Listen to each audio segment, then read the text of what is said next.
Welcome, friends, to this India's Knowledge Series video number 16. This time we will be discussing India's 28 Investment in Associates and Joint Ventures.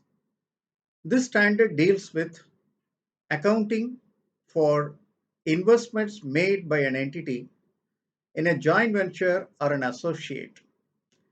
And what is the accounting principle which has to be used in preparing a consolidated financial statement with regard to associates and joint venture, and in the standalone financial statement how it has to be accounted for. All those things is actually coming in this particular standard Ind AS 28.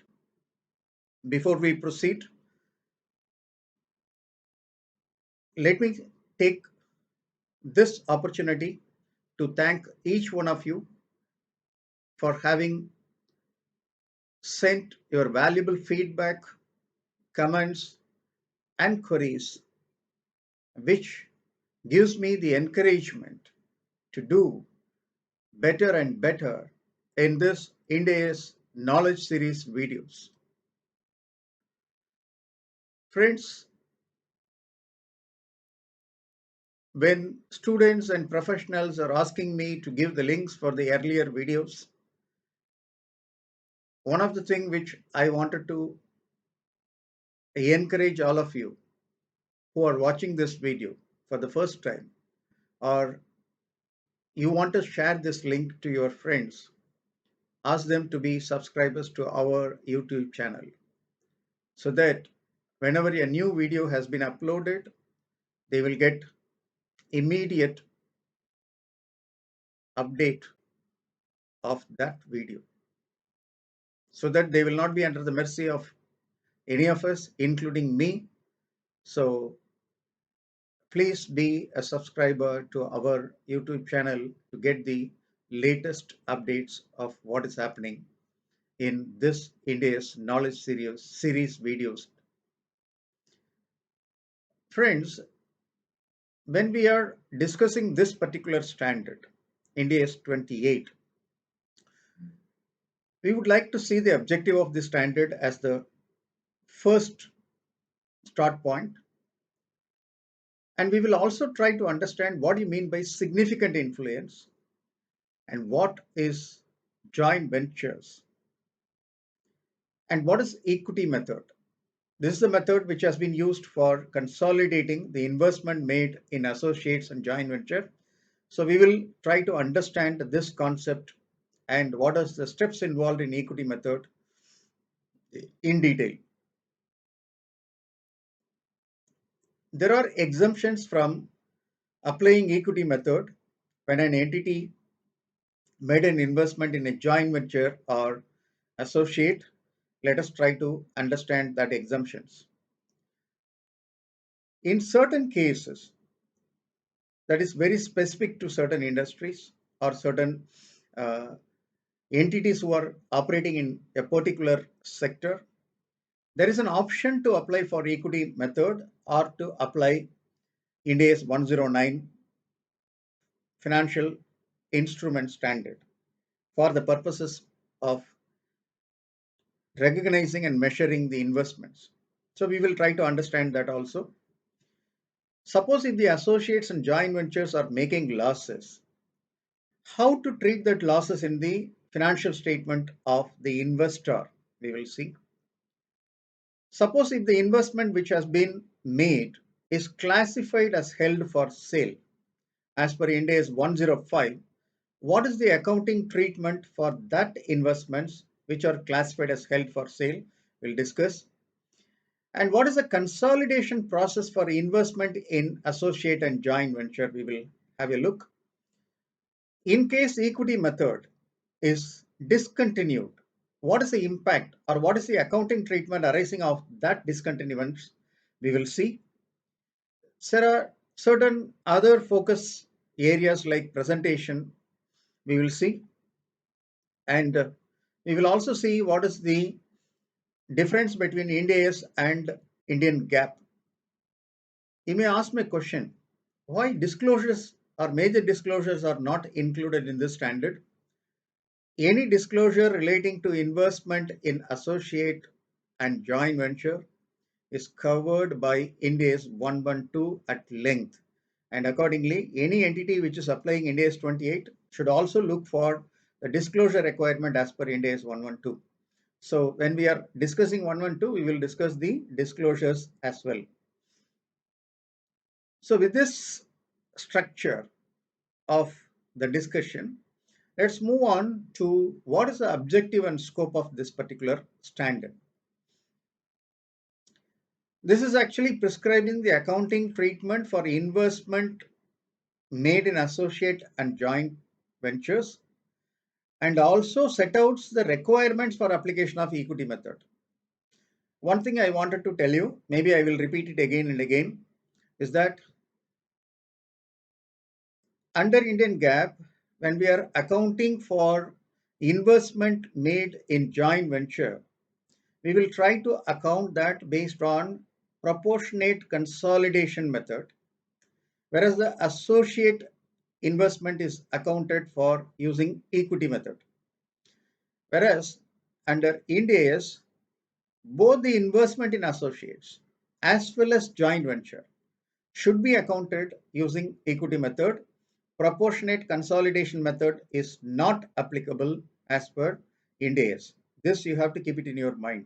That is the reason why wherever you are seeing accounting for investment in associates and joint venture, whereas we have a separate standard for accounting for investment in associate AS 23 and another standard for accounting for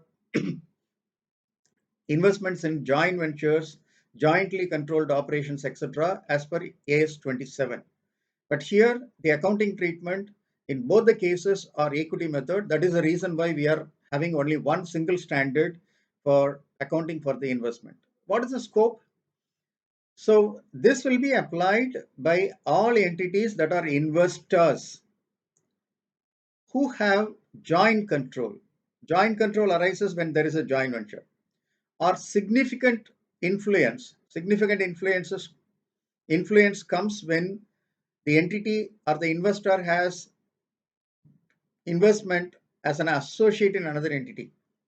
So if the investor has a joint control over the entity or significant influence over an investee, then how to account for that investment in the financial statement of the investor is covered by this particular standard. So this is in the books of the investors, in the financial statement of the investor, and not in the investee's books of accounts. That you have to keep it in your mind. Some key concepts which we have to understand is significant influence. Significant influence means the investor has the power to participate.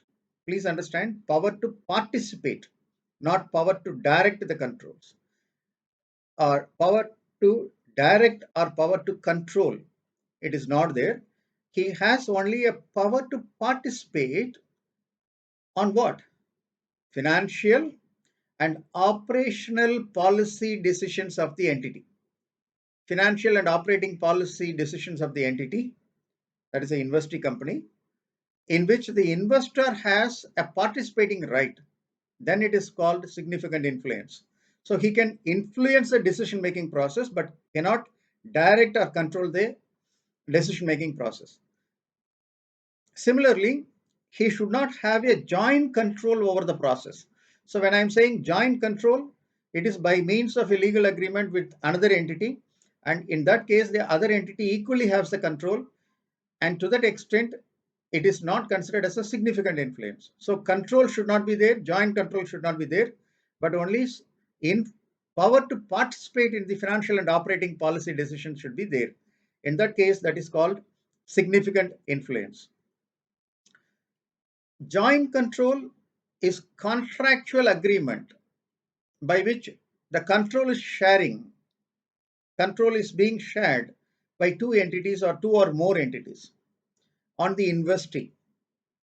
So that means whenever a decision is being made, that requires a unanimous consent of all the parties who are sharing control. That is what we call as a joint control. Whereas in significant influence, I have power to participate. I don't have a joint control. What is joint venture? Joint venture is a joint arrangement. And in that arrangement, the parties are having a joint control.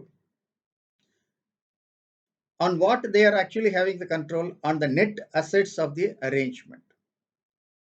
So in AS 27, we have considered this as a jointly controlled entity. That means there is a separate entity where, because of a joint arrangement, every venturer has a control over the net assets of the particular arrangement. We also have what we call as a jointly controlled operations and jointly controlled assets. The jointly controlled assets and jointly controlled operations are not coming under joint venture. Joint venture is more or less equivalent to jointly controlled entity, where a separate entity is set up. On the net assets of that investee entity, the investors are having a joint control based on a joint arrangement. That is joint venture. What is the equity method? Equity method is the accounting method by which the investment in the associate, where the investor has a significant influence, or the investment made in a joint venture, where the investor has a joint control by means of a joint arrangement, will be accounting as per Ind AS 28. In simple terms, it is an accounting treatment prescribed under Ind AS 28. What will happen? The investments made in an associate or joint ventures are initially accounted at cost of that investment and will be adjusted thereafter for post-acquisition changes in the investor share of the investee's net assets. What could be the change? How the changes will happen in post-acquisition in the net assets? That will be based on the fair value changes or the operational profits or losses. And to that extent, this post acquisition changes in the net assets and a share is taken. Normally, it is taken by taking the proportionate share of the profits of the investee as well as proportionate share of the other comprehensive income. Both will happen after the acquisition has happened. So initially cost plus this. I normally used to say equity method is like accounting for a partnership by a partner. So what the partner normally does, he contributes capital, and to that extent the investment in the partnership is considered at cost. He may be contributing additional funds. That additional funds will be current account balance. Similarly, I will be contributing, or the investor may be contributing to the additional share capital of the entity, but don't take control. So it is less than the control level, that is less than 50% of the total investment. And that additional investment is also considered at cost. The partnership makes profits. As a partner, I'm entitled for share of my profits according to the share of profits agreed. In a case where I have significant influence as an associate, based on the share capital, I get the share of my investee's net assets. Whereas in a joint venture, that is based on the joint arrangement. Maybe I have contributed lower, but the percentage of share is decided by the joint arrangement. So I take the share of profits into my account. So how the partner will account in his individual accounts? The capital contributed is shown as his investment in the partnership, and the share of profits is credited to his profit and loss account and debited to the investment in partnership. Same thing, the financial statement of the entity will be credited with a share of the investee, a share of the profits of the investee, as well as a share of the other comprehensive income of the investee with a corresponding increase in the investment. That is what, simply put, what is equity method. So original investment plus or minus the share of profits or losses plus or minus the share of profit or loss in other comprehensive income. So that is what is your equity method of accounting according to Ind AS 28 input. In a simple way, I have to say what is an equity method. Let us try to understand in what circumstances we will say the entity has a significant influence. If you recollect your understanding of AS 23, we normally say if an entity has holds either directly or indirectly, when I'm saying indirectly, through the subsidiaries, not through associate and joint venture, that is ignored. Only through subsidiaries, if I have invested 20% or more of the voting power of the investee, it is presumed to have significant influence. But at the same time, what we have said is if it has a control, say normally control is happening by means of more than 50% of voting right, and accordingly 20% or more but less than 51% or 50% of the uh, voting rights of the investee, it is presumed, it's a rebuttable presumption. Need not necessarily that just because I hold 20 to 30% of shares in another company, I automatically that company is not my associate company. There are something else should also be demonstrated. So it is presumed there is a significant influence in a normal scenario. Where we say presumed, it's only a rebuttable presumption. That means an entity having more than 20% shareholding, say for example even 40% or 50% shareholding, still conclude that it doesn't have a significant influence on the investee. In that case, that investment is not considered as an investment in associate or investment in a joint venture. It will be considered as a simple financial asset. That's the reason why it says normally directly or indirectly. Directly means I have directly contributed to the share capital. Indirectly is I have set up a subsidiary contributed to another company, and when I'm converting my interest in that subsidiary and applying that, for example, I have 70% interest in one subsidiary. That subsidiary has invested 40% in another entity. 70% of 40% is what I have to take into consideration to calculate that 20%. So it is presumed to have significant influence. Let us take the case why we are using the word presumed. Why we are saying it's a rebuttable presumption. What the standard says is that it says if significant influence is demonstrated 20% or more but less than 51%, it is significant influence. That means influence should be demonstrated, that apart from the share capital, it should be demonstrated. Suppose I hold less than 20%, but still I have significant influence in another entity. Let us take an example. Suppose I control a particular technical know-how, but I don't have money to invest in that entity. So another person is ready to invest in that entity. Say, for example, he invests 75% on that entity. I could invest only 25%.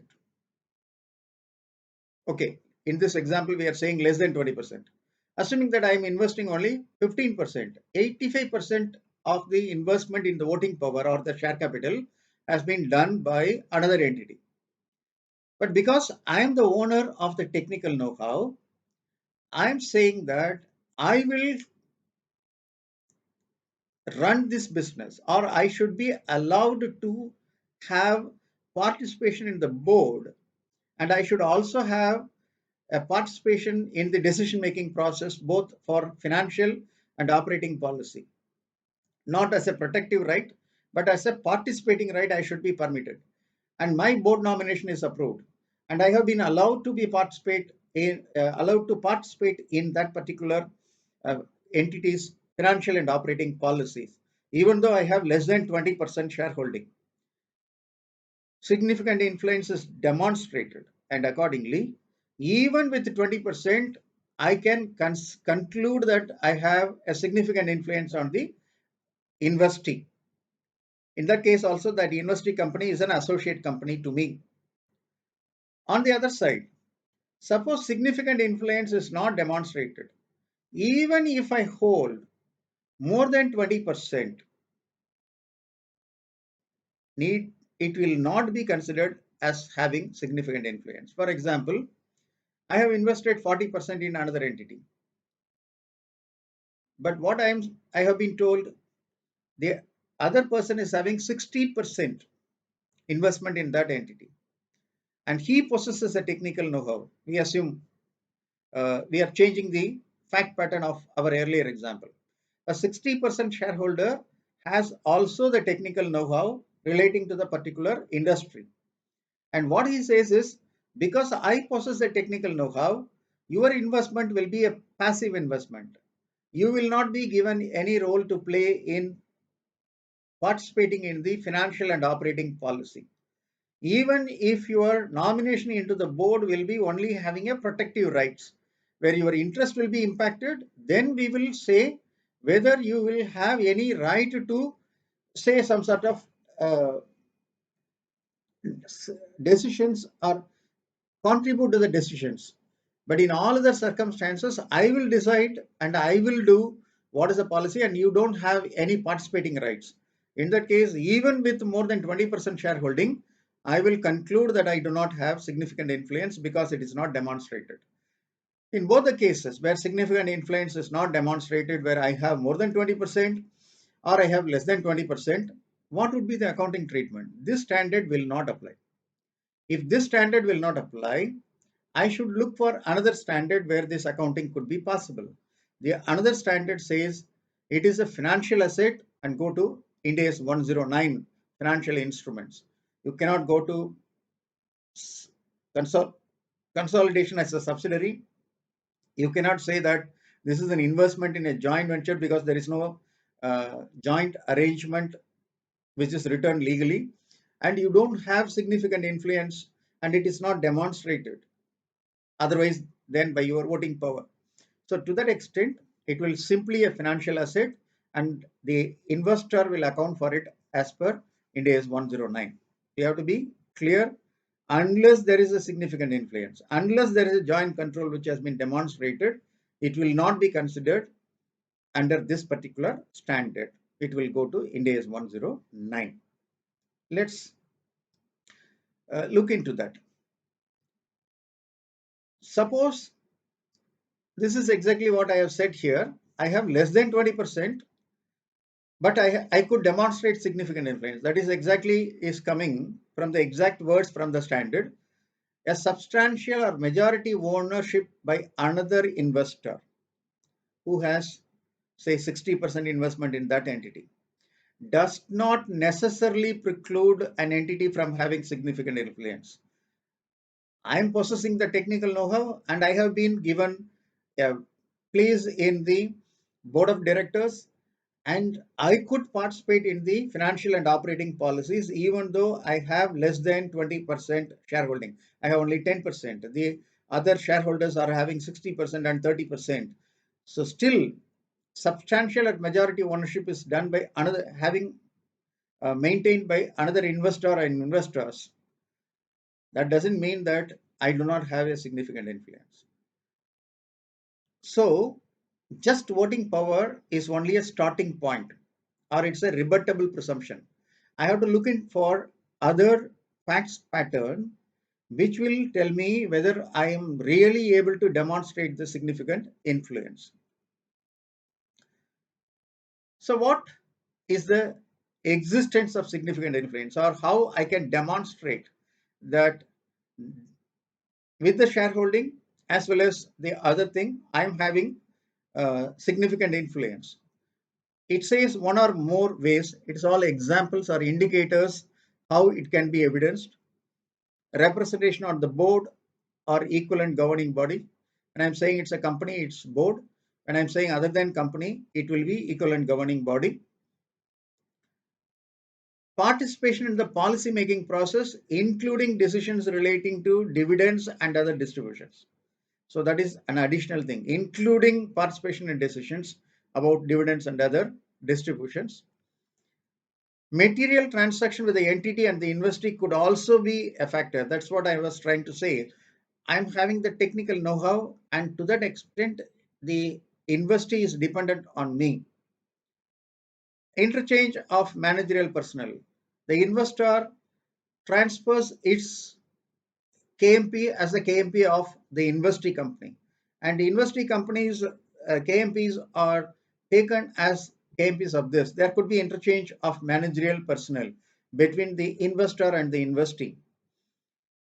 Essential technical information which I have mentioned, so that could also be a possible. These are all showing that with the share capital or without the voting power, or with the voting power, additional indicators or additional evidences to show that there is a significant influence on the investee.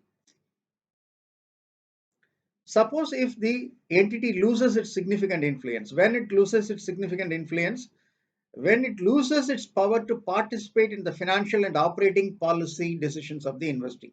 The moment I do not have the power to participate in the financial and operating policy of the entity, I lose my significant influence. That is the conclusion. The moment I lose the significant influence, automatically I will move out of this particular standard. So it may be because of contractual relationship, or somebody else has taken over an absolute majority, even without I have made an investment, or there is a change in the relationship. Something which may have happened in that. For example, there is a buyback which is happening in that particular entity, where shares of the investors are allowed to be bought back by the entity, and it gives the option for buying the shares. Originally, I was holding, say, 40% shareholding. I have offered my shares to be bought back by the entity. Another shareholder who is having, say, assume 40%, has not participated, and another 20% is held by scattered, spread over various small investors.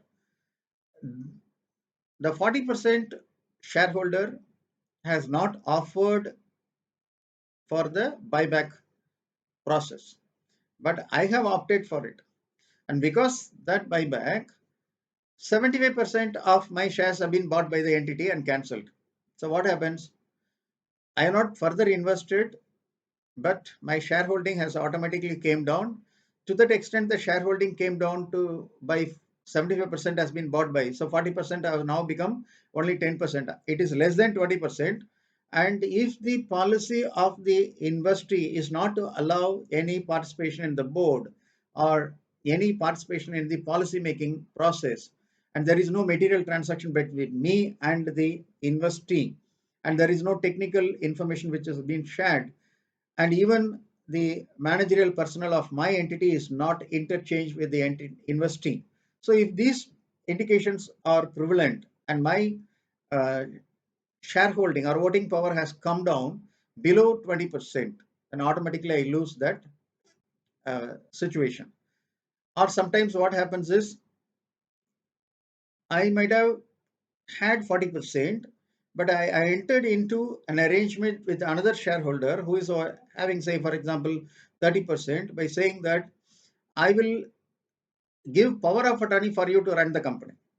So in that case, what happens is I do not have any say, because I have give an agreement that I will uh, pass all the resolutions in accordance with the other party. So even with a contractual arrangement, it can happen that the loss of significant influence may happen. The moment significant influence is lost, this standard is not having any further uh, applicability for that particular situation. Let's have some examples for us to understand. One, the entity A participates in the budget making process of entity B. Whether the participation in the budget making process can be said to have significant influence on B. So here there is no policy process. It's only preparation of the budget, simple administrative work, and accordingly it does not amount to any significant influence. Another case I'm saying, the technical information is given by A to B. Sorry, B to A. So B will have significant influence on A, possible, because one of the indicator is significant influence through supply of technical information. So, but when we are concluding that it has significant influence, we have to see variety of other factors as well. Whether this technical information is solely dependent or it is one of the technical know-how which I am using it. Whether I am fully dependent on B or it is only some technical knowledge which I have taken, and whether B has right to participate in the operating policies and financial policies of the entity and have control, or maybe sorry not control, uh, has participation in the board of the entity because it has supplied the technical information which is essential for the production process. In that case, we will conclude that the indicator of supply of technical information translate into significant influence on the entity itself.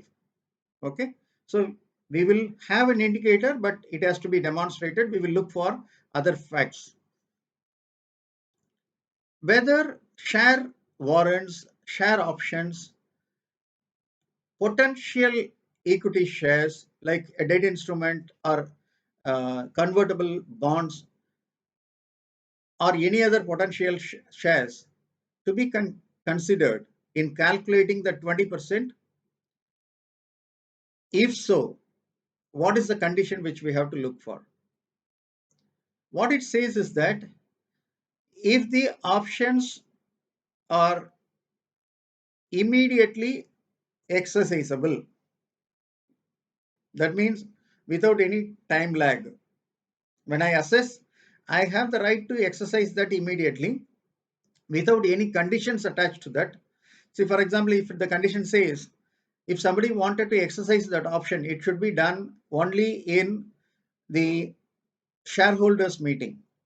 But the shareholders meeting will be convened only after 3 months because certain procedures has to be followed. In that case, it is conditional. So it is not immediate conversion. On the date of the assessment, the potential voting rights is not currently exercisable. It will be based on certain conditions, convertible based on certain conditions. In that case, I will ignore. But if it is currently exercisable, the effect of that potential voting rights will also be taken into consideration for starting with the 20% voting power rebuttable presumption. So I'm still using the word rebuttable presumption. Voting power will be calculated whether it is 20% or more, including the potential voting rights. But I will also look for how it is demonstrated that the entity actually has a significant influence on the financial and operating policy of the investee. Then only I will conclude that this voting power translated into significant influence. Okay. Now, suppose I have investments not in my name, I held it in the name of a nominee, or somebody is holding it in a fiduciary capacity. Then, in whose name or in whose calculation of significant influence, that shares which is held by the nominee or in a fiduciary capacity should be included. Is it in the nominee's investment calculation or in the person who is holding it on fiduciary capacity? It has to be calculated. What it says is that they are only nominees and fiduciary capacities. You should actually look for who is the beneficial owner of the shares. In that calculation, you have to take into consideration. whether he has a significant influence over the investee or not. You might have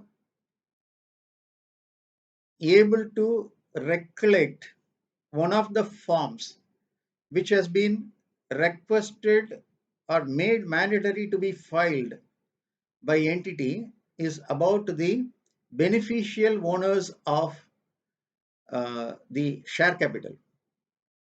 So they are supposed to bend form. No, we under the Companies Act we have said that is what is also talking about. Who is the beneficial owner of the shares or beneficial shareholder in calculating the voting rights held by the beneficial shareholder, whatever shares which is held by the nominee or the in a fiduciary capacity should be added, not in the case of a nominee to calculate whether the nominee has a significant influence. It should be calculated used for calculating the significant influence of the beneficial owner.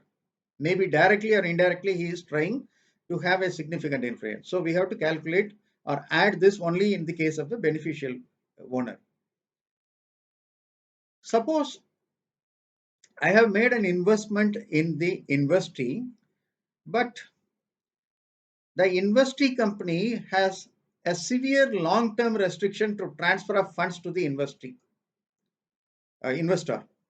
That means, see, for example, I have invested in another company which is in a foreign country, and the foreign country's foreign exchange policy restricts transfer of funds or repatriation of that funds from investee to investor in India, whether the investor is considered still to hold significant influence or he has lost significant influence.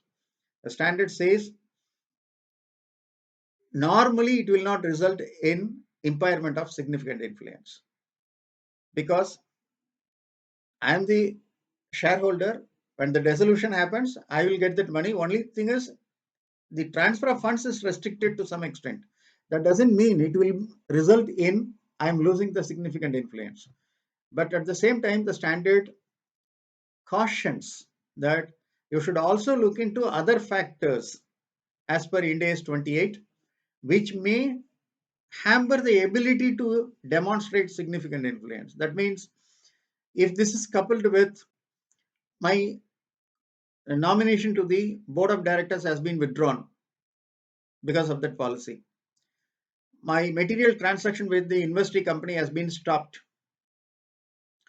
the KMPs are not allowed to be interchanged. So all these additional factors which I am looking into is impacted. That is also additional factors. Then to that extent, coupled with the restriction of transfer of funds on a long-term basis, will also have an impact on the significant influence. Generally, it is not having, but the other factors also demonstrate. I will conclude that the rebuttable presumption is actually affected, and to that extent, there is no significant influence. So we have to be cautious on this particular fact pattern as well. Let's take one example.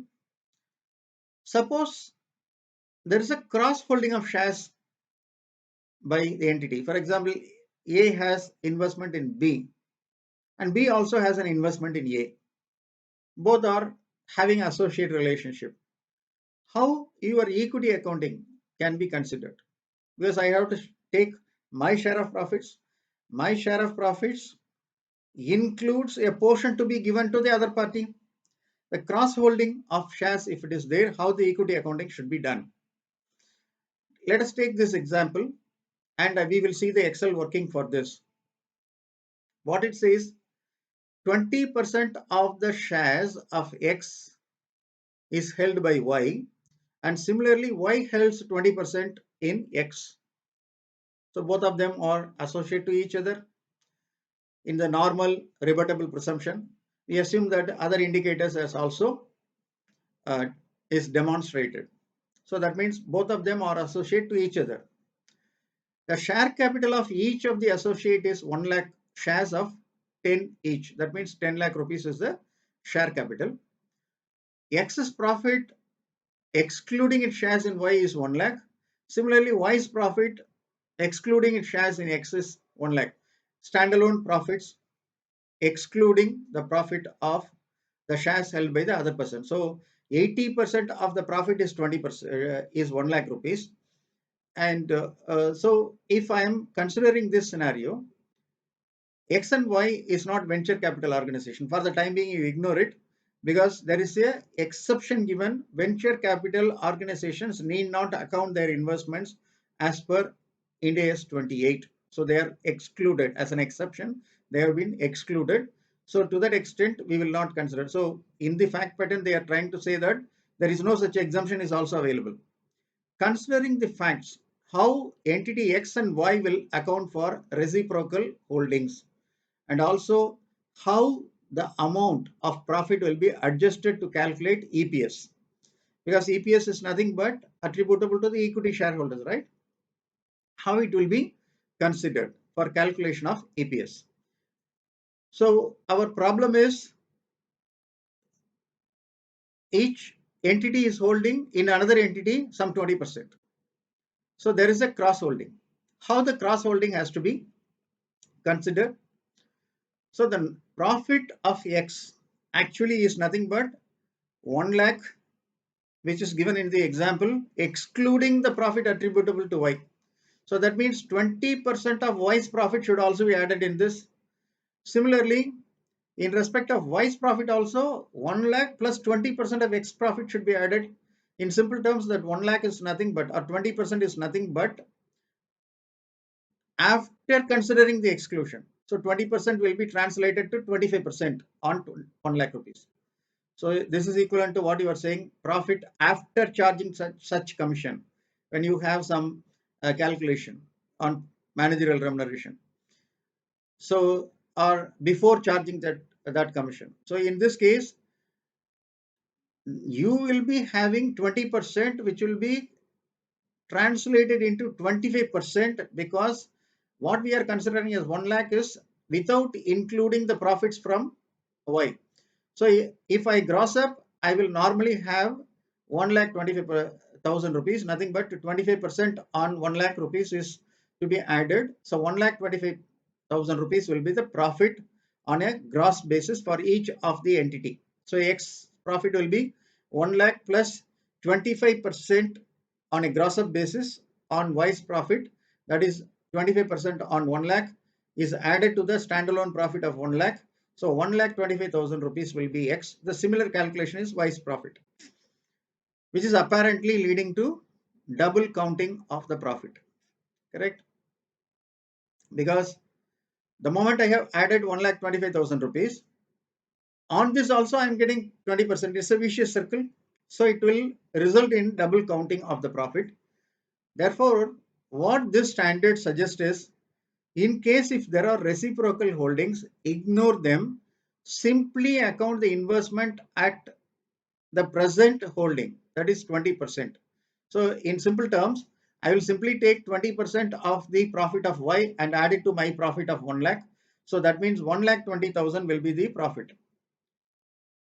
So that 5,000 rupees, what is that 1,25,000 and 5,000 rupees? Is nothing but the equity effect of the reciprocal holdings, and therefore will not be recognized in the statement of profit and loss account. I will only take 1,20,000. That is the simplest way which is suggested by this entity, by this particular standard, when there is a cross holding. So now what happens?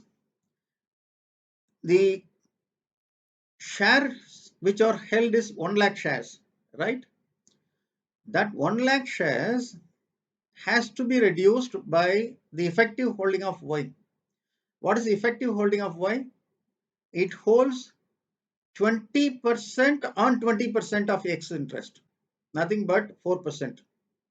Okay, on 96 1 lakh shares, if I apply 4%, that comes to 4,000.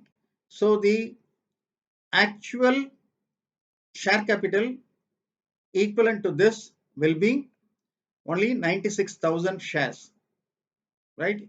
It's not in amount in rupees. If I'm not wrong, we have talked about 1 lakh shares of 10 each. So we will change it. It is actually not 1 lakh.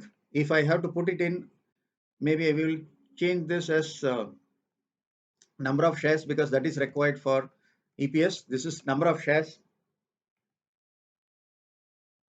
and number of shares is what we have to consider, not its share capital. So number of shares originally 1 lakh, on which the share capital held by X is 20%, which is 20,000, and on which Y is holding 20%, which translate to 20% of 20%, which is nothing but 4%.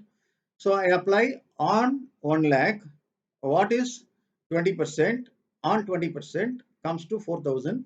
So 96,000 is the number of shares which I have to use for the purposes of uh, calculating the earnings per share when it comes to Y. Similar scenario will be for X also. The number of shares of which is included will be 96,000 shares. So it is number of shares here, and the face value we said that it is 10,000 shares.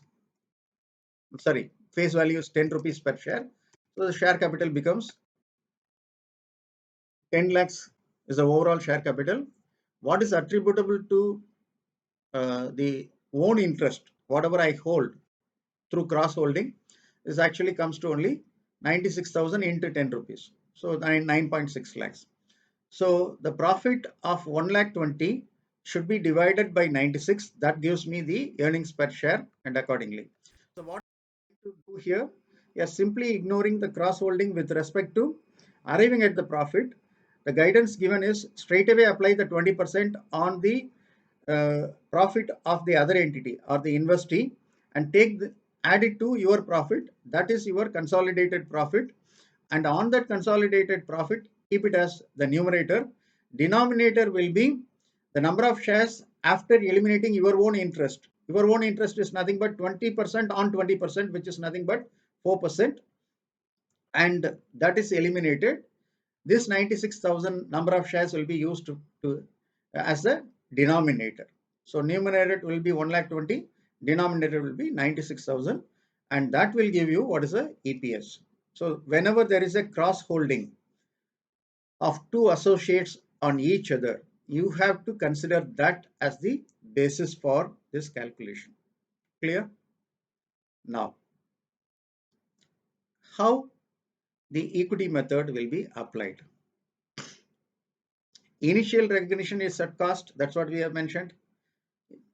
The carrying amount of investment will be increased or decreased based on investor share of profits of the investee after the date of acquisition. That's what we have seen, like a partnership firm. What is the profit in the profit and loss account? What is my share will be added to the investment with the corresponding credit to the profit and loss account. What is the share of OCI?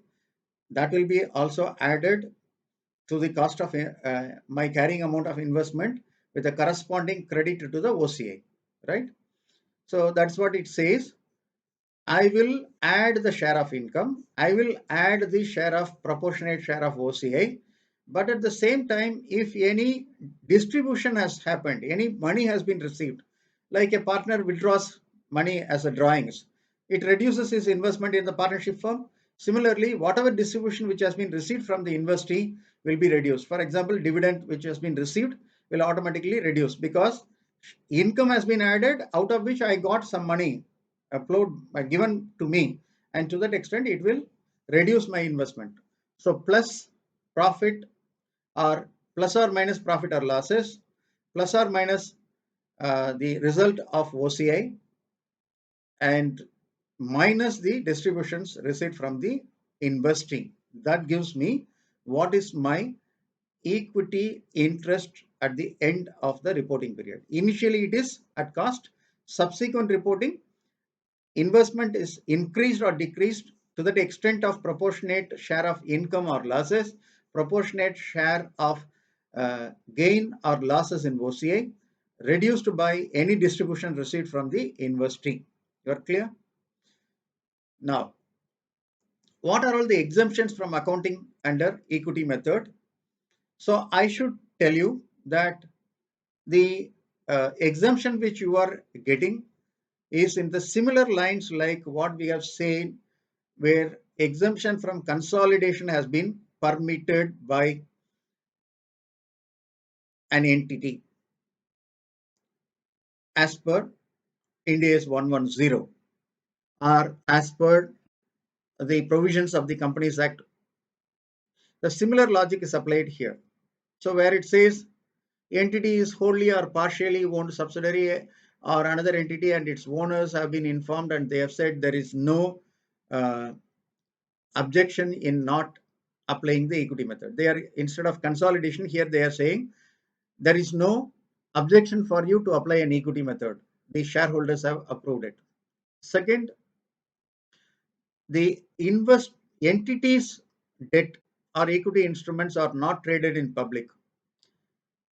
The entity is not in the process of filing for issue of shares or securities. Ultimate or immediate parent of the entity produces consolidated financial statement which is available for use that comply with the Ind AS. So if that is the scenario, this is exactly what we have said. So in that case, an entity is permitted or exempted from applying the accounting for equity method as per Ind AS 28. So we are clear that this exemption is equivalent to Ind AS 110. Let's move on to the next requirement to check certain points. We are going to check the exemptions given from equity method or application of equity method with some examples in this situation.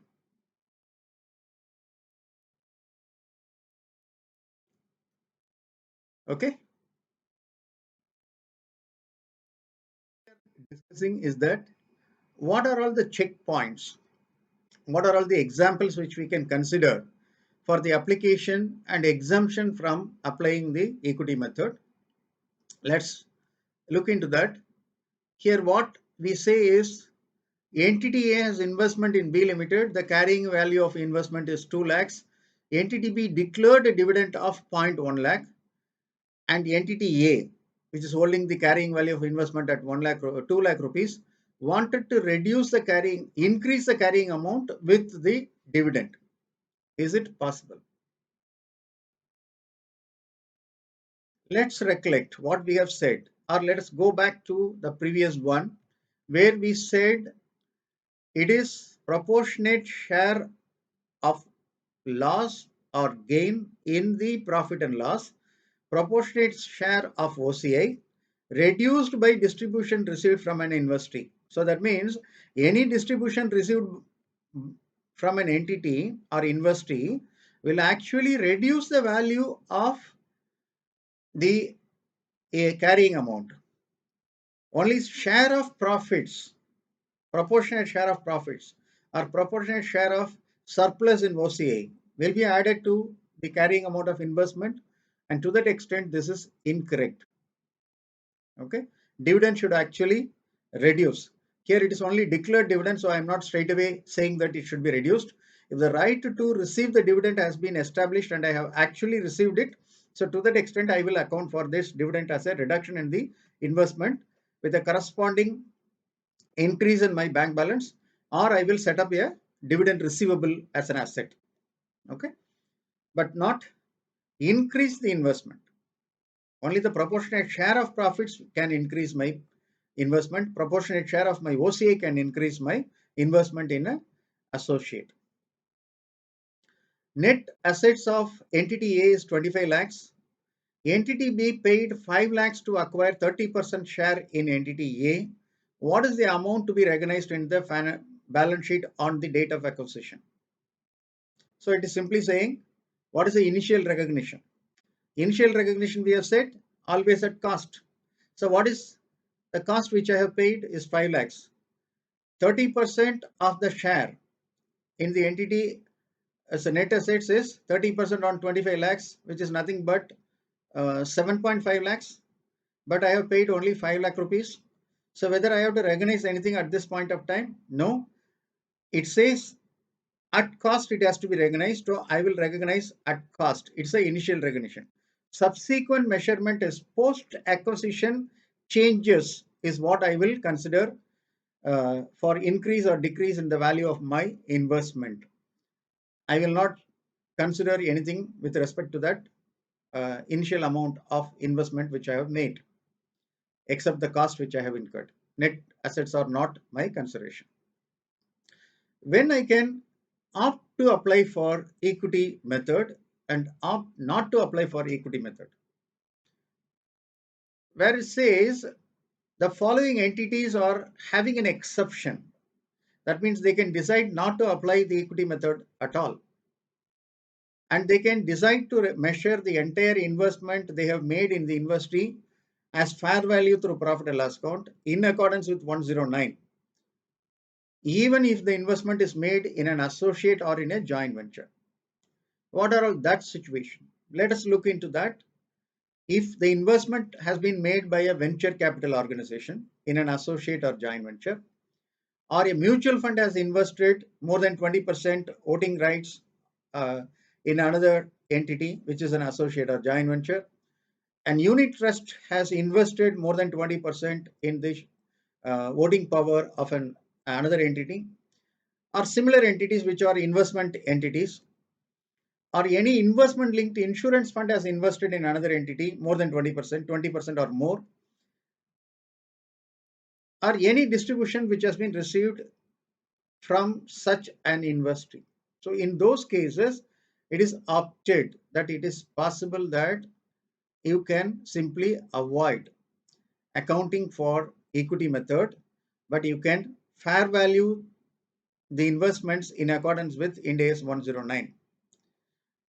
When you say I will go for investment, it says it's an option given to measure as fair value through P&L. So interestingly, it is not saying fair value through OCA. Fair value through P&L in accordance with Ind AS 109. So where this option can be exercised? Suppose if I have decided not to do it, even the venture capital organization can recognize it as a under equity method at cost, not at fair value. It can do that. So when this option can be exercised, that I will consider only as per Ind AS 109 and not as per Ind AS 28, it can elect this option for each associate.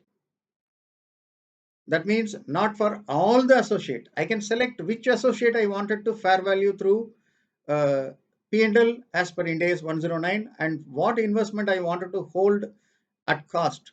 I will decide at the time. That is, these entities can decide at the uh, initial recognition of the investment, not subsequent. Initial recognition, you have to opt for this policy. Election of the policy should happen, but it can be done for each of the investment in associate and joint ventures separately. Need not be for the entire investment in all associate and joint venture. Okay, so this can be done as an exception to equity method. So when I'm talking about that, there could be a possibility that one entity may be directly invested in another entity as an associate, and a portion has been invested through this type of entities, venture capital investment or unit trust or any other unit linked insurance fund, etc.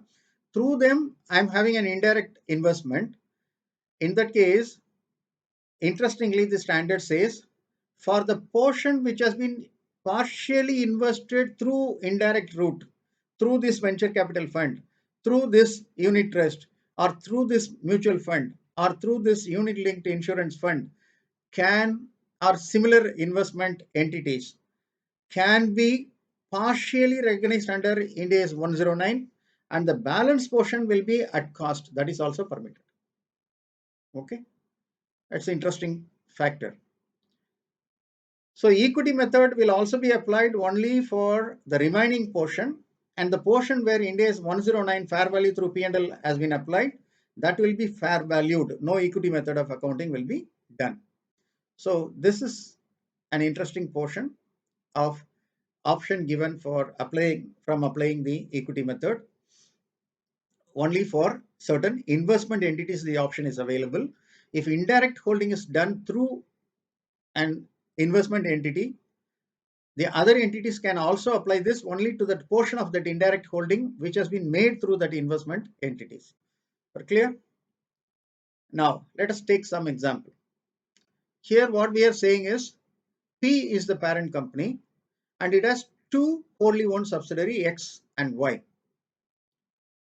Each of them are having ownership interest in an associate entity Z. So Z is an associate, X and Y are subsidiaries, P is the parent company. But subsidiary X is a venture capital organization. Neither of the investment held in associate Z by subsidiaries X and Y is held for trading. It is not held for trading, but the venture capital organization is also invested in that entity. Subsidy X and Y account for their investment in associate Z at fair value through profit and loss account in accordance with 109 and using the equity method in accordance with Ind AS 28 respectively. What does it mean? Subsidy X recognizes its investment in the associate Z as per fair value through P&L in 109, whereas the other entity Y is recognizing as per Ind AS 28 because it is not an investment entity. So if this is the case, how P should account for the investment in associate Z in the following scenarios? Because it's a wholly owned subsidiary, automatically whatever associate relationship or significant influence XYZ is having on Z automatically comes to P as well. So in that case, P should also account for this investment in its consolidated financial statement as well as standalone financial statement, how it will account for that. Now, if both the investments in the associate result in significant influence on a standalone basis, because it's a wholly owned subsidiary. In a scenario where we are assuming that X is also holding more than 20%, Y is also holding more than 25%. So in this example, we are considering X is holding 25%, which is a investment entity. Y is holding 20%. So even investment entity is having more than 20%. Both the entities are having more than 20% and have significant influence on a standalone basis. In that case, what I can do, parent company should follow equity method for its investment in Y because Y is not an investment entity. With respect to, that is nothing but 20%, right? With respect to the shareholding held by 20% indirectly through investment entity X, I have an option. Either I can apply equity method or I can apply fair value through P&L. Both options are available. But this option should be exercised or elected at the time of initial recognition. So that is what we have to consider, right? For direct holding, in this case, there is no direct holding, indirect holding. But one entity is investment entity, another entity is not an investment entity. For holding through indirect holding through a non-investment entity should be accounted as per equity method, whereas the other one I have the option partially to apply either equity method or go for fair value through P&L as per Ind AS 109. Partial application if I am holding indirect significant influence in another entity through some investment entity. Okay, we have seen what are all investment entity in the previous slide. So that is the same fact pattern, but I am just twisting the shareholding for another circumstances where we are saying both of them are having less than 20%. X and Y are having less than 25%, sorry, less than 20% in Z, that is 15% each. So what happens? As far as P is concerned, the parent company is concerned, on a standalone basis, nothing is there. But standalone basis, X and Y is not having any significant influence because both of them are having less than 20%, unless significant influence is demonstrated by other factors. we assume that there is no other factors which are demonstrating. So in this case, on a standalone basis, each of them are only having 15% each. But come to P's case, 15% indirectly held by X and 15% indirectly held by Y put together gives me an associate relationship. So in that case, how P will recognize that 30% indirect holding on this, same rule apply. 15% will be accounted as equity method, even though on a standalone basis there is no significant influence. So don't conclude that because 15% is held in an entity which does not have a significant influence, so automatically it is considered as a financial asset. Don't jump to that conclusion. When I am considering from my point of view, 15 plus 15, 30% I am holding. So accordingly, anyway, I am holding this as an associate investment in the other entity. What is the accounting treatment I wanted to give for that 15% held indirectly through X? I have to go mandatorily equity method because it's X is not, which is the investment we confused. Okay, X is investment entity. So what we will do is with respect to Y, 15% held indirectly through Y, which is not an investment entity, I will apply mandatorily equity method of accounting. With respect to X, because X is an investment entity, I can apply the partial exemption of fair value through P&L. So same 30% can be split into equity accounting 15% and the balance 15% held through my investment entity. I can apply fair value through P&L as per Ind AS 109. Interesting. Standalone, not significant influence, but both put together, I get significant influence. Still, the partial exemption is available. Another possible circumstances is one entity has more than 20%, another entity holds less than 10%. What I have to do? So what happens here? Standalone basis not is happening, but on a collective basis 30 plus 10%, it becomes the same scenario as what we have seen there. Only thing is instead of 15%, here what is held by Y is only 10%. That will be considered under equity method because standalone basis I don't have the an influence, but collectively 30% plus 10% I have significant influence on the investee, and accordingly the situation is same, but only thing is the percentage differs. There it is 15% I have applied, here I am applying 10% for equity method. Balance 30% can be either under equity method or fair value method, fair value through P&L method. So that exemption can be applied. So what we are trying to conclude on this is a simple process of saying that if the investment in an associate is done indirectly through an investment entity, the entity has an option which can be elected at the initial recognition either through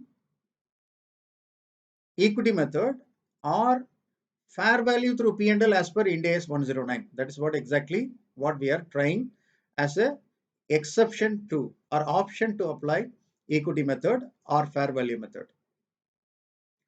Suppose if the associate makes losses or the joint venture makes losses, what I have to do with that losses? A simple process, because an investment in a company is limited by shares normally. So to that extent of my share capital, I will account it. In other words, it says that up to the interest I hold in the associate or joint venture, my voting power, which is denominated by means of share capital. So up to the share capital I have contributed, I will recognize the losses. If the losses of the associate and subsidiary, associate and joint venture exceeds more than the investment I have made, then I will discontinue recognizing that losses because my uh, responsibility or accountability is only to that extent of my contribution to the share capital. But at the same time, there are circumstances where apart from the share capital, I might have given a guarantee either legally or because of constructive obligation.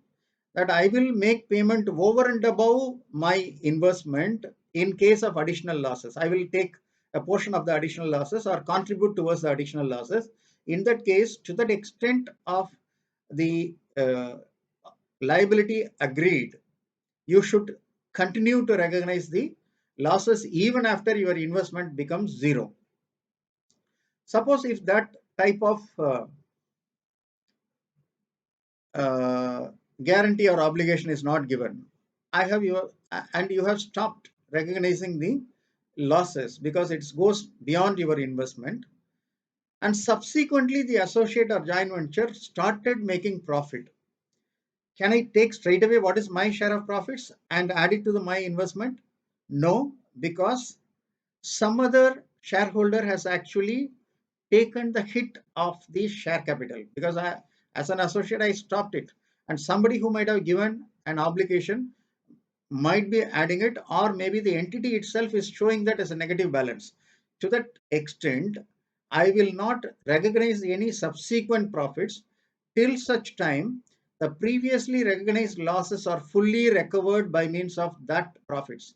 Say, for example, I stopped recognizing my investment is 10 lakhs.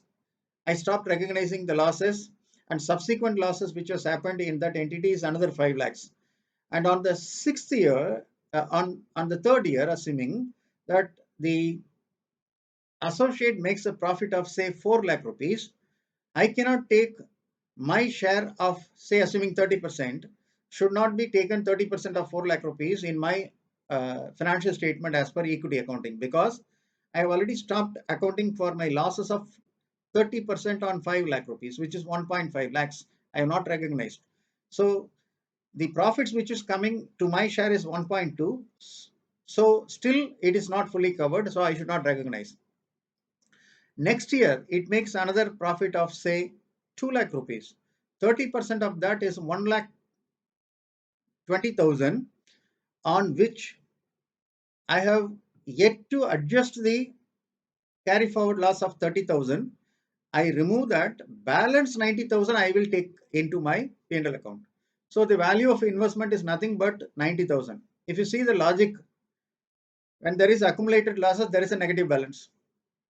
When it started making profits, it comes to a positive balance. Residual interest, which is equity, is nothing but the share capital plus reserves and surplus. In this case, when the share capital is becoming zero and the profit is the only balance which is coming back, that is nothing but the 90,000 rupees on the third year. On not 90,000, it is what 1,50,000 of profit in the first year and 2 lakhs in the second year, so 3.5 lakhs. And we said, assuming that the share capital is 3 lakhs, so 50,000 is becoming the profit, and the 50,000 will come into that, on which a residual value I am entitled for it is only 30%, right? So if you are putting in the numbers like that, on 50,000, my eligibility will be 30%. I will account for 45,000 rupees. In our example, we are recognizing 90,000 rupees as 30% share. That means 100% share is 90,000 divided by 30 into 100, right? Which will be coming to how much? 90 divided by 30 means 3,000 into 100, 30 lakhs, right? So I am very poor in calculating without a calculator. Even 1 plus 2, I will not be able to answer. So you make the calculation. In simple terms, to that extent of profits which I have not losses which I have not recognized, first that should be offset only on the balance profits made by the associate or joint venture. I will apply my equity percentage and take that into my uh, uh, financial statement as per equity accounting, based on the principles given in Ind AS 28. Suppose if the investment which I have originally made as an associate investment, I have significant influence. Now I have decided to reclassify that into held for sale. I have decided to sell it in the immediate future. So 105, Ind AS 105 should be applied to the entire investment or portion of the investment which is classified as held for sale, uh, which is not classified as held for sale. Any retained portion will be continued to be applied on the basis of equity accounting till such time the disposal of that portion is also reclassified as held for sale or it is disposed. Okay. After the disposal takes, entity shall account for that with respect to the retained interest. I will also consider whether it will be still giving me a significant influence because I have one portion I have disposed of. And after I have disposed of, can I say that I am still continuing to hold the same uh, significant influence? Could not be. Suppose if it becomes significant influence even after a partial disposal, I will continue to have equity accounting. Suppose if that significant influence is not there, I will recognize that as a financial asset as per Ind AS 109. What was previously reclassified as held for sale? That could also another possibility, but that is not meeting the recognition criteria as per Ind AS 105 because of certain new development or new circumstances at the subsequent reporting period. Then the entity should apply equity method retrospectively, not prospectively, retrospectively from the date on which it is classified as held for sale. Assuming that in 2017, I have classified certain investment in associate and joint venture as held for sale. But in 2019, I have decided that it can no longer be held for sale and I wanted to retain my interest in this associate and joint venture. In that case, just by classifying, I have taken this out from the equity accounting, but the position has not changed. So accordingly, it says if I'm changing in 2019 and reclassifying from held for sale to investment in associate or joint venture, go and adjust retrospectively right from the date on which you have classified. In 2017, I have classified. So go back to 2017 and restate that investment as investment in associate and joint venture and do your equity accounting. You can whatever you have done based on your accounting for Ind AS 105 has to be reversed and accounting for equity method should be applied right from 2017. You have to restate all the numbers in the current period and comparative period. Interesting case because I have just reclassified the nomenclature, but it never, the actual sale has not happened. So the position of my significant influence right from 2017 is continuing. Because I said it's held for sale, I have not applied equity method of accounting. Now your intention has changed. Go back to the year retrospectively and do that adjustment. That's what the standard prescribes when investments which are previously classified as held for sale now become associate or joint venture investment.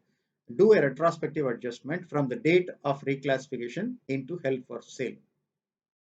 Let's take some example. Has an investment in associate. Subsequently, the investment in associate becomes an investment in joint venture. Maybe a joint venture agreement has been entered into. How the entity should account for the investment? Previously, it was accounted as an associate. Now you have to account as an investment in joint venture. Whether any change has to be done. If it is AS, yes, we will make changes from equity accounting to proportionate consolidation method. Whereas here, we will recognize even for investment in joint venture only as per equity method, and accordingly there is no change which will happen. Only thing is on the presentation, instead of showing investment in associate, I will show investment in joint venture accounted on equity method. Very simple, right? Proportionate consolidation method is not at all applicable as per Ind AS. Suppose if the associate or joint venture has cumulative exchange rate differences relating to a foreign operation and the entity discontinues the use of equity method, what happens to the balance in the foreign currency translation reserve, FCTR? Uh, if you recollect the discussion we had in Ind AS 21, where you have a foreign operation, when you're translating that number and take it into the financial statement of the entity, the exchange rate differences will be accumulated in FCTR, foreign currency exchange rate difference account, FCTR, and only on disposal it will be recycled to financial statement in the P&L account. Okay. So when I discontinue the equity method, what happens to the FCTR relating to associate and joint venture? It has to be reclassified. It's like a partial disposal or maybe a full disposal of an associate and joint venture. If you recollect, in Ind AS 21, we have said if there is a partial disposal of a subsidiary, which is a foreign operation, we will evaluate only that proportionate portion is recycled. But whereas if there is partial or full disposal of an associate or joint venture, which is a foreign operation, the entire thing will be reclassified into the profit and loss account. That's what we are saying.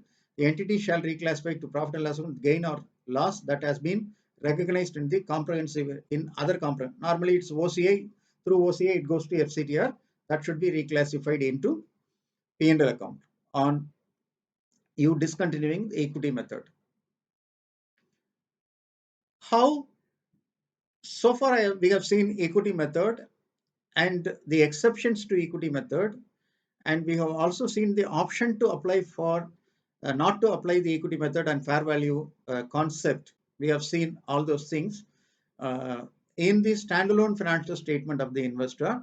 What happens when the investor consolidates in the investment in associate and joint venture? The first thing is all the procedures are equivalent to the consolidation procedure as per Ind AS 110. Since we have not discussed Ind AS 110 as of now, I will simply tell you that whatever is the consolidation procedure which is applicable as per Ind AS 21, AS 21, the same principle will apply for consolidation of associate and joint ventures as well. Only difference, I should say, only difference which we are having is that in the elimination of the intercompany balances. In consolidated financial statement for subsidiaries, we eliminate intercompany balances as well. Whereas here, intercompany transactions alone will be eliminated, but not intercompany balances. That's the only difference. Other than that, every other step which we are having is similar. So this we have seen. Group's share in associate is aggregate of the holdings of the associate or joint venture by the parent and through its subsidiaries. So I might have directly invested in the associate or joint venture. My subsidiary might have invested. So indirectly, I'm holding that. Both put together is my share in the associate or joint venture. Suppose I have investment in associate and joint venture. They have in turn invested in another associate and joint venture. I will simply ignore that. Only if through subsidiaries I have invested in another associate or joint venture, I will take into consideration. But if I invested through another associate or joint venture, I will not consider. So indirect holding through associate and joint venture will be ignored for this purpose. Difference between the cost of investment and the share of the net fair value of the investee's identifiable assets will be considered as goodwill or capital reserve. So I will take into what is my share of the net fair value of the investee's assets and what was my cost of investment. The difference between these two will be considered as my goodwill. So what is cost of my investment? The original cost plus my share of profits, everything is my cost of investment. I will consider that as a goodwill or capital reserve. Goodwill is added to the carrying amount of investment. So it is not considered as a separate item. It is added to the cost of the investment, but that portion of the investment should not be amortized. So goodwill is not amortized. It is tested for impairment as a whole. Unrealized profits and gains on upstream transactions and downstream transactions will be eliminated. What does it mean? Upstream means from the parent company, whatever sales which is happening to the subsidiary, it goes on a selling price, and that transaction is not fully completed. For example, parent company has sold to one of its associate some inventories at 20% profit, 100 plus 20% profit. So it has sold at 120 rupees.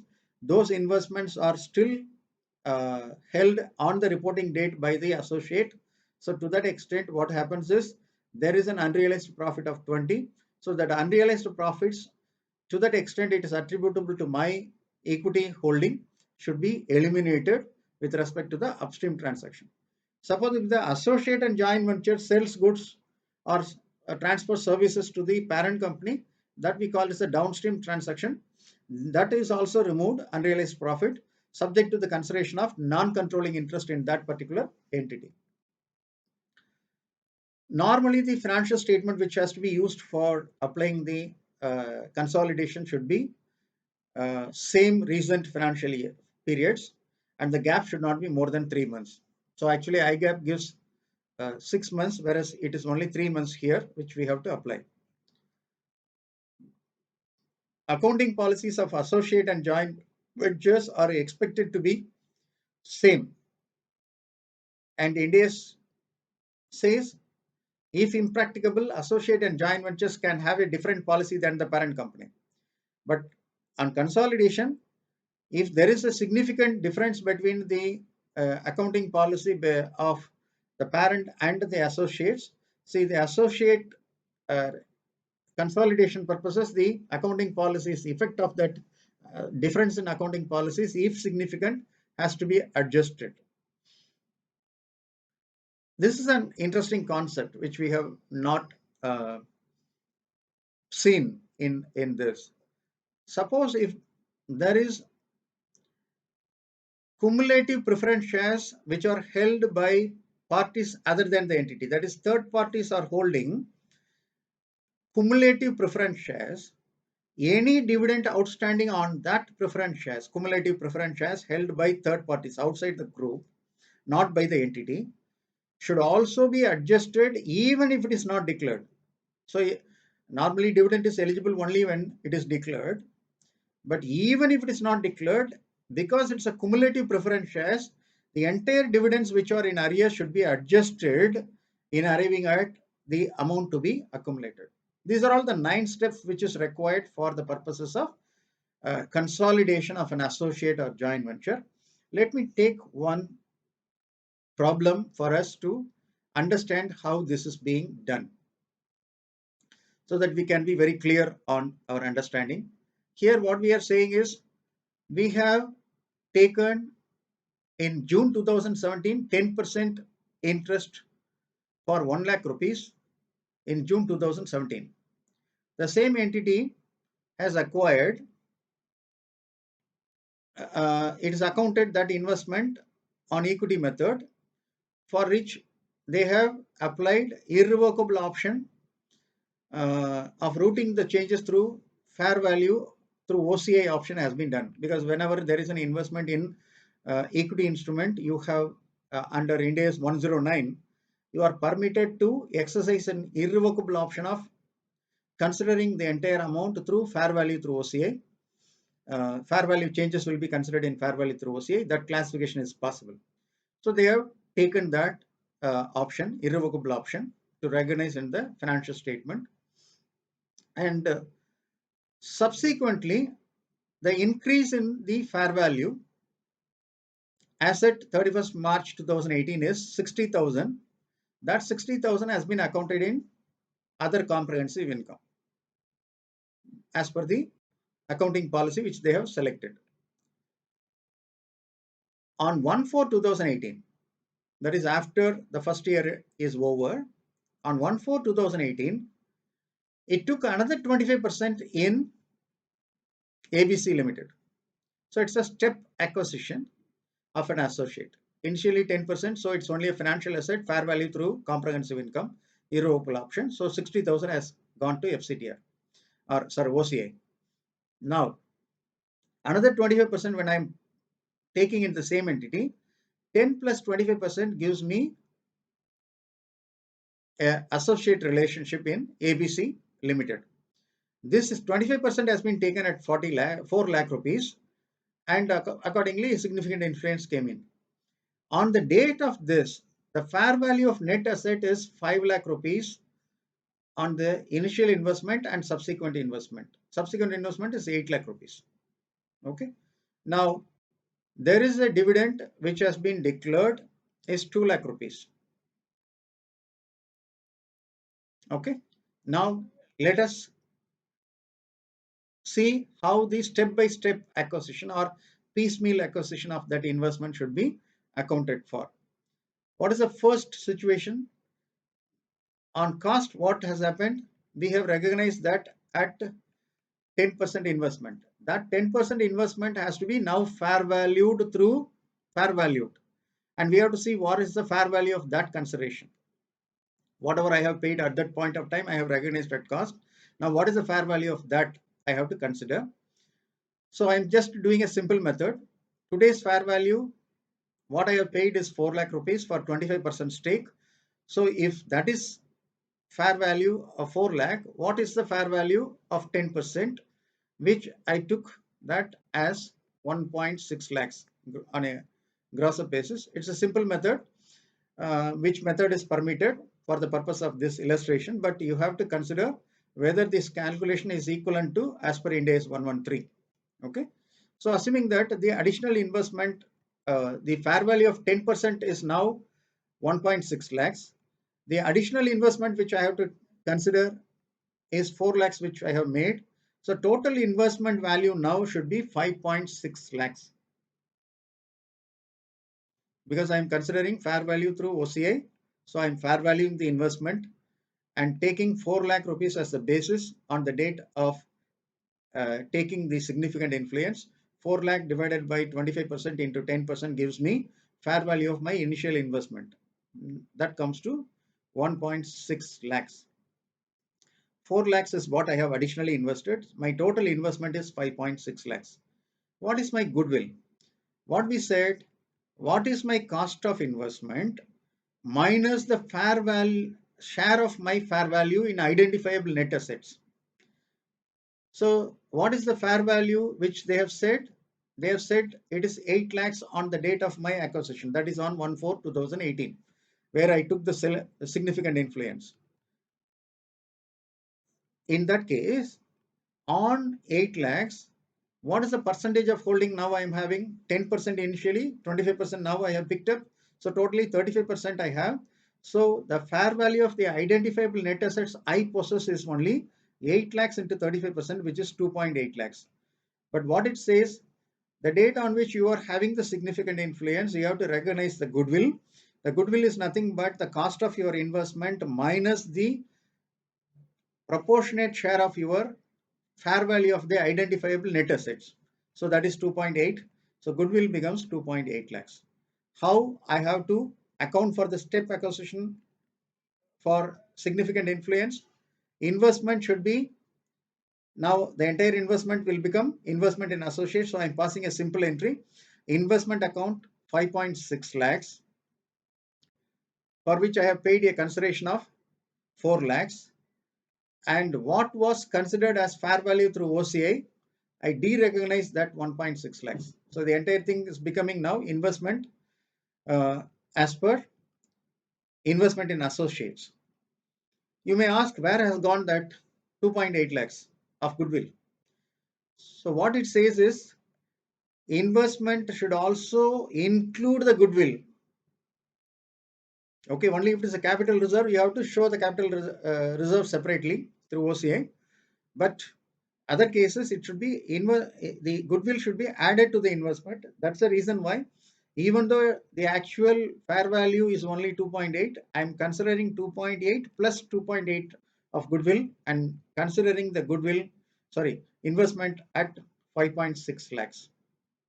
Okay, but I paid only 4 lakh. What is nothing but the original amount of 1 lakh rupees plus the increase in fair value which I have considered in my OCI 60,000. Totally it was 1,60,000. That is de-recognized. Now, what happens? Because it is an item which was originally a fair value through OCI item, where it's a financial asset, but now it is going to be an item considered under investment in associate. So to that extent, what is sitting in OCI should be reversed. So I am reversing that 60,000. Can I take it to P&L? No. Why? Ind AS 109 says if irrevocable option of fair value through OCI has been accounted for, any profits even on sale should also be recognized only in equity, not in P&L. And accordingly, this OCI is recycled to the equity account. Suppose if they have considered fair value through P&L, to that extent, it is already recognized in the P&L account, nothing will come into the picture. Okay, very simple. So whatever is accumulated in OCI has been reclassified into my equity, because in this example they have said they have applied fair value through OCI as a irrevocable option. 109 says recycling to the P&L account is not permitted when an equity instrument has been classified as fair value through OCI, even at the time of disposal. That's the reason why it is happening. So it's a combination of some principles arising out of 109 and accounting for associate and joint venture, and accounting for a normal financial asset by means of a step acquisition. Now you will be having a fair idea of how to calculate uh, the goodwill, and that goodwill should be added as per step 5 here to the carrying amount of the investment. You should always test for impairment if it is required at each reporting period according to the standard on uh, impairments. Now, let us take some examples. X holds 100% investment in subsidiary A, and subsidiary A holds 20% in associate Z. In addition, direct holding of 25% is also held in associate B, and a 50% investment in joint venture C, each of which holds a 10% investment in associate Z. So what happens? I hold a direct investment of 25% in associate B, and that holds 10% in uh, associate Z, and my 100% subsidiary holds 20%. So 20% plus 25% of 10% should also be added. Similarly, a joint venture where I have 50%, so 50% of 10% should also to be applied for the purposes of calculation, or I should only consider that 20%. That's a question which we are having. Okay, if you recollect, what we have said is that this is what exactly we are saying. X holds entity A fully owned subsidiary that holds 20% in an associate. It holds an investment in associate. Associate holds 10% in entity Z. I hold 50% in a JV. The JV holds 10% in a entity Z.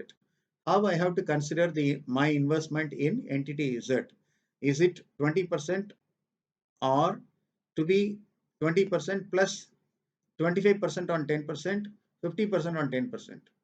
If you recollect, what we have said is holdings through groups, associate and joint ventures will be ignored. That is one of the steps which we have seen.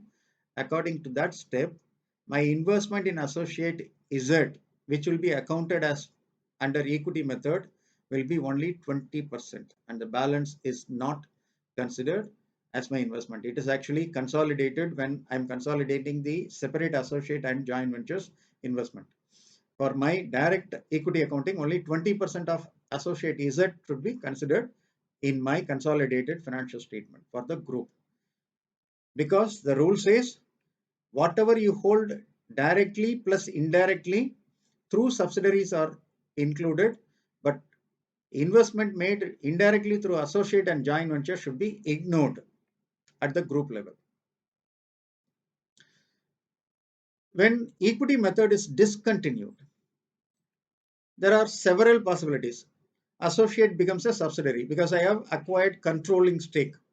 In that case, I should account for this as a step acquisition of a business combination under 103, and consolidation will be done as per Ind AS 110 consolidated financial statement.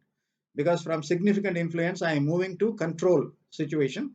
When control is acquired, business combination accounting standard should be first applied. Consolidation will be done as per consolidated financial statement Ind AS 110. Suppose if the retained asset in the associate is reduced to a financial asset. Previously, assuming that I was holding 30%, now it has come down to say 15% or 10% or less than 20%. Then I have to see, I should see what is the interest at fair value. The retained fair value of the retained interest should be recorded at the fair value on initial recognition as a financial asset. That means whatever is the retained interest after disposal of the associate or discontinuation of the associate, it becomes, say, for example, 15%. What is the fair value of that 15% is what I have to consider. That will be considered as the cost fair value for initial recognition of the financial asset. Okay. So it moves from associate and joint venture investment, and I have to go for the accounting as per financial instrument standard. Even if the company has opted to recognize the investment in associate and joint venture at cost in the standalone financial statement, now financial instrument should be accounted on fair value at the initial recognition. You have to find out the fair value, and that fair value should be taken as the cost of the financial asset for initial recognition. If there is a difference between the carrying amount, assuming that it was originally cost, now there is a fair value which is replaced. So investment account will be debited and credit will be given to investment in associate and P&L account to that extent of the fair value changes. So that is taken to the P&L account the moment I discontinue the equity method. Let's take one example for seeing. It may be a worked out example which we can see for understanding how this discontinuation works. Here I am saying 40% stake, out of which 10% has been sold. It is a partial disposal. But the 30% stake, 40% reduced by 10%, 30% stake, it continues to recognize that as an associate investment. At the date of partial disposal, the net assets carrying value is 3 lakhs. Goodwill was calculated at 30,000. And there has been no impairment on the goodwill right from the date of acquisition of the associate. That is right from the day on which the 40% stake has been done. Cumulative share of the amount in other comprehensive income is 20,000, represents the actual gains and losses. How to account for the partial disposal?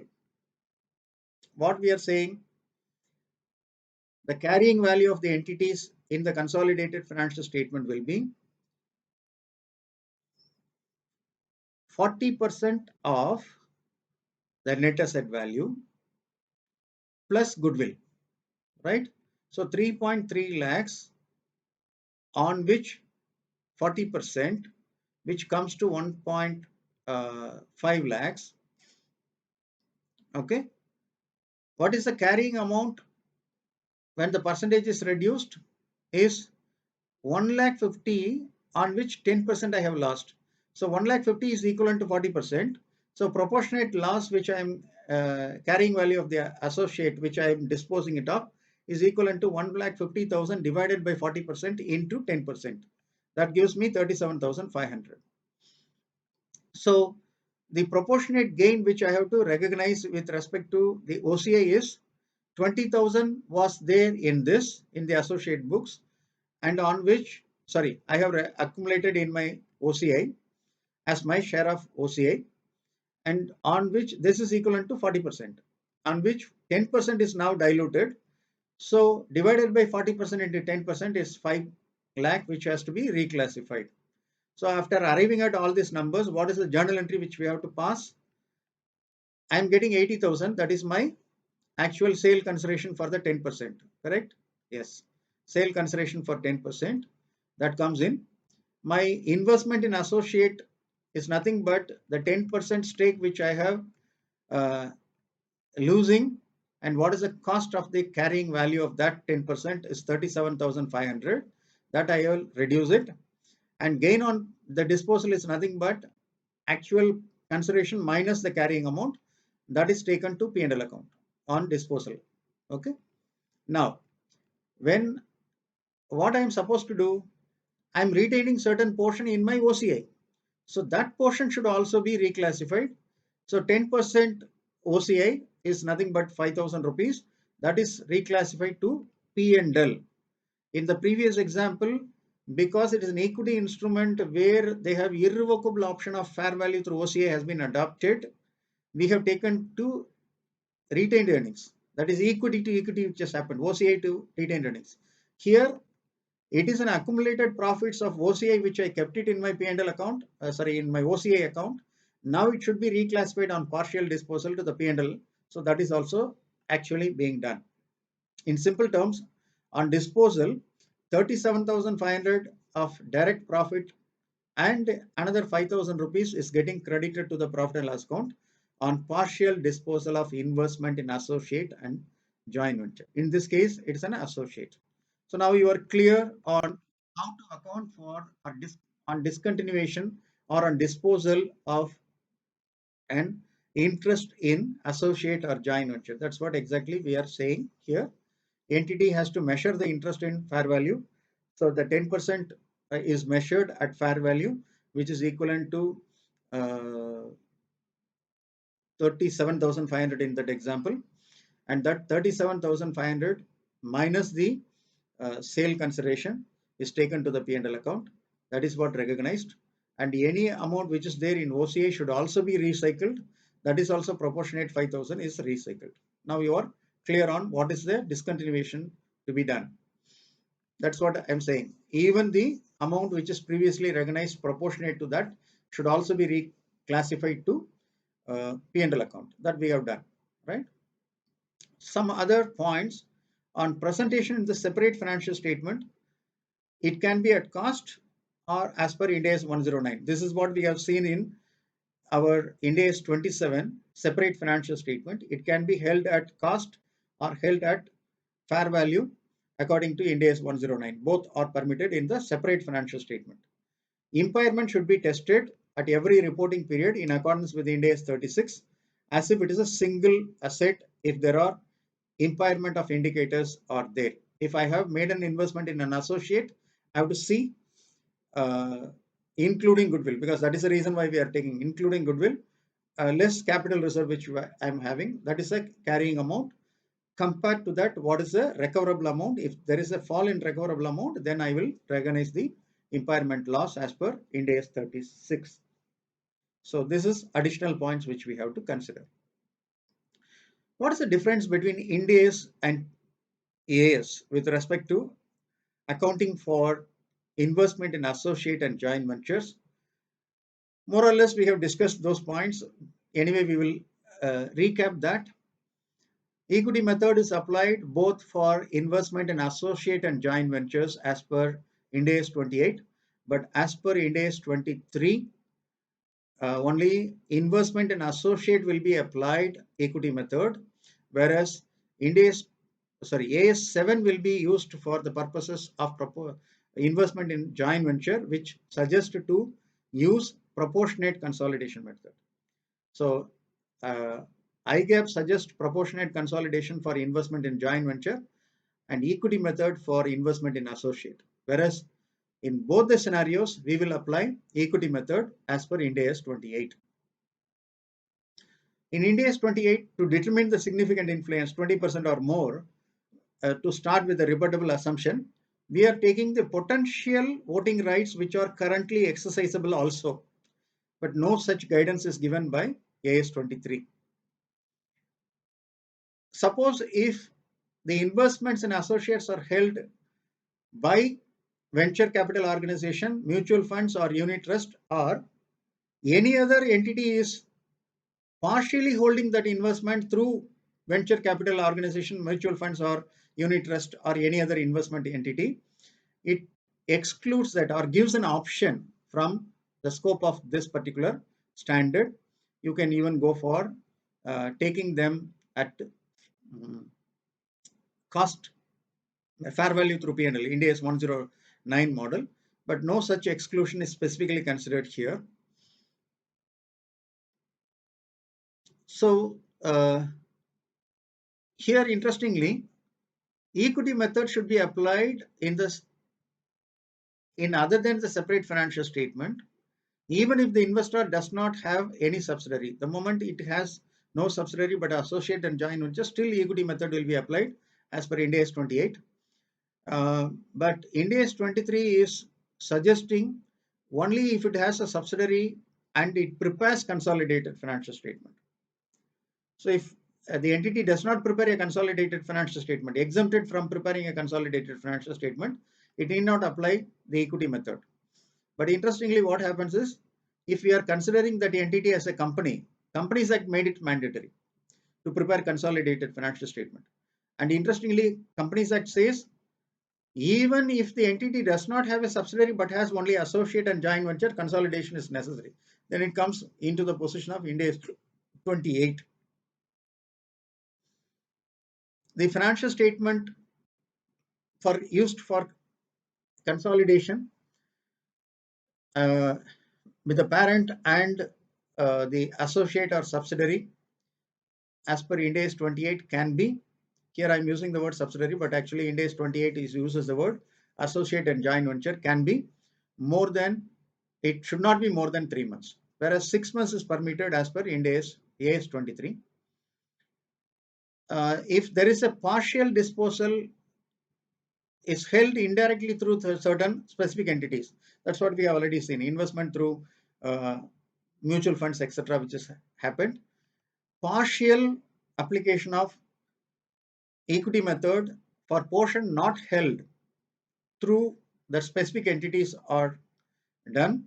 For the investment held in associate through that, indirectly through that specific entities, can be applied as per Ind AS 109. No such exemption is there in AS 23. So that brings us to the end of the discussion on Ind AS 28, accounting for investment in associate and joint venture. In summary, we are applying equity method both for investment in associate and joint ventures, and we should also understand the equity method may be applicable in certain circumstances where significant influence is demonstrated when the investment is reclassified for asset held for sale, or it is invested by certain investment entities. Equity method need not be applied. So those exemptions and options have been discussed. When there is a discontinuation from the equity method, it should be recycled to the profit and loss account. It's what we have seen based upon what is the next level of situation because of the change. If it becomes a subsidiary, then it goes to business combination standard. When it becomes a financial asset, it goes to Ind AS 109. But in both the scenarios, what we will try to do is, what is the fair value of the net as fair value on the date of conversion or discontinuation, and take the remaining profit to the P&L account. And in business combination, the accounting is totally different. That we will consider when we are talking about 103. And finally, we have also seen certain worked out examples for understanding partial disposal, recognizing the goodwill or reclassification, etc. we have done. So fairly we have covered the standard about accounting for investment in associates and joint venture and the application of equity method. That is my sincere hope. If you have any questions or you have certain doubts to be clarified, or if you feel that I have missed anything to be covered, you can send your feedback to our YouTube channel and post it there so that I can uh, comment or give the explanation there itself for the benefit of every subscriber to our YouTube channel. And another thing which I wanted to tell you is that to that extent possible, I have taken care that there is no error in the presentation, and sometimes it may contain some small errors. If you're identifying any error, you can inform me, and I can actually post the corrections in the group itself so that you can also have an idea about what has happened in that. Because in some cases, when I am presenting this, after I have prepared the entire presentation, when I am actually recording this and I'm seeing the presentation, I'm seeing certain typo errors. Like B limited has been considered as X limited has been shown as an Z limited. Like that, we are seeing something where the share capital is 10 lakhs. We are only seeing the number of shares has been mentioned, but rupees has been shown on top of the table. So when I'm trying to make the corrections as much as possible to ensure it's error free, there is always possible that there could be some unknown errors which might have happened inside, and that we will make ourselves get corrected. So if there is an error, I will ready to stand corrected with that errors, with respect of that errors, and what is the correct position, we will post it. And for that also your comments will help me to identify. And in fact, it takes a lot of time for preparation of the presentation. I do a lot of research with the standard, with background materials issued by the institute, CA final materials, and other possible literatures in international accounting standards to give more and more examples and worked out problems for the professionals as well as students. So when that is happening, there is a time lag between one video being recorded and another video being recorded, and there could be a time gap in uploading the videos. Please bear with me in respect of that particular delay, and that delay is not intentional. It is actually takes that type of time for preparation uh, in the context of ensuring that there is really a comprehensive analysis and insights have been given to the audience. That is what my intention when I started this particular venture. And this venture has now becoming more and more important to ensure that there is no errors, because of so many people are involved in this as subscribers or students or professionals who are listening and viewing this video. And to that extent, allow me to have my own time to record the videos and post it. And any suggestions you are having for the other standards, please send it to me through emails, and I will consider them as part of that particular standards as a case study or worked out example for you. With that, thank you very much for your time in viewing this video, and stay home, stay safe during this lockdown period, and we will come out of this situation as well, and we are capable of managing any unforeseen circumstances, whether it comes to the business or personal or professional, with a lot of courage. And with that positive message, I uh, take leave from this video. Goodbye.